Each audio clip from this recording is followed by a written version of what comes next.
I would sit up with him in the chair and just rock him and hold him and rub his hands. I would just sit there and massage it all night long, and I was truly exhausted, and I was just really about to lose my mind. And they were like, well, if we send you home, you're gonna die. And I was like, what? Die? It was kind of touch and go for me for a while. I'm living day by day now, right now. They told my parents that I would not live to be a teenager. Each one facing a different life-threatening situation, each one depending on blood products to sustain life. Monica needed blood after giving birth to her first and only child. Regina needed plasma from more than 650 donors to battle a rare disease called TTP. Terrell received blood and platelets while fighting leukemia. And Phyllis and Justin received blood to treat sickle cell disease, one of the most common chronic conditions in the African American community. Approximately 70,000 Americans suffer from sickle cell disease, and another 2.5 million have sickle cell trait. So what is it? Normal red blood cells are circular and move easily throughout the blood vessels. But in patients with sickle cell disease, the red blood cells are sickle or crescent shaped. They are stiff and sticky and can form clumps that get stuck in the blood vessels, blocking blood flow, causing pain and even organ damage. When the sickle cells sickle, it's like your oxygen delivery system to all of your cells has broken down. You're not getting the oxygen to the cells in your whole body. It hurts real bad. Like, it's unexplainable how bad it is. Transfusing a sickle cell patient with blood from donors puts normal red blood cells back into circulation. Every 6 weeks I get a blood transfusion.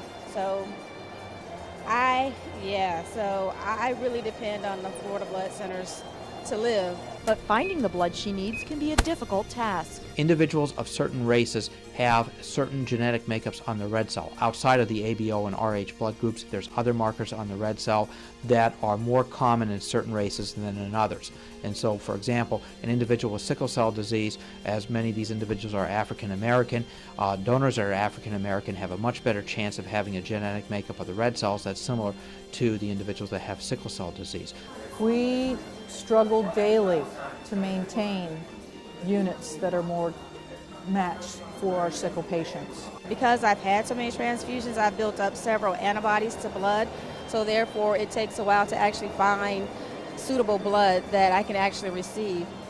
So it can be up to a 2-day process just to get blood. What we try to do, which is a lot more difficult, a lot more expensive, is to do extended cross-matching for patients like sickle cell patients who will require chronic transfusion and that are ethnically different than the majority of blood donors. The majority of sicklers require transfusion are African American or black, and the majority of donors are not.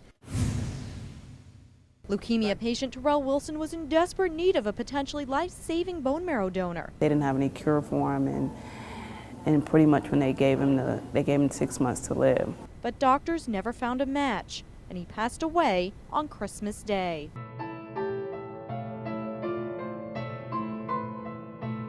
For minorities in particular, it's difficult to get a bone marrow or a blood stem cell donor, bone marrow donor, because of the ethnicity. You think you can find a match to someone that would want to help? When I do leave this earth, I still want people to donate.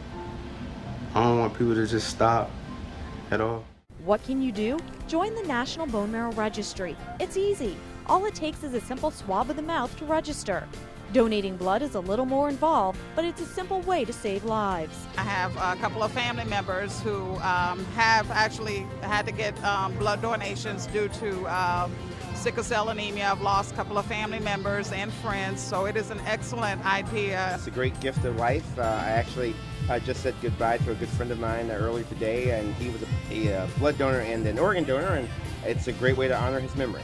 Consider this. When we drew blood from 100 African American donors during a summer blood drive, we found 35 units that would match our most common sickle cell patient needs. As long as I'm healthy, I'm going to continue to do it, and I encourage other people to do it, especially African Americans, for a lot of reasons. We have unusual typing, okay, for that reason. Second, we have more unfortunate needs for blood. It's important to get out there and get blood to people who need it, and also get tested for different bone marrow donations. It only takes a couple of minutes But when you think about a couple of minutes, but the blood will go such a long, long way to help our community. It's really all about giving back. We're number one when it comes to disparities, and when it comes to disparities in health. And blood is so vital to health. And when African Americans get involved in blood donations, they help other African Americans when they really, really, really, really need it.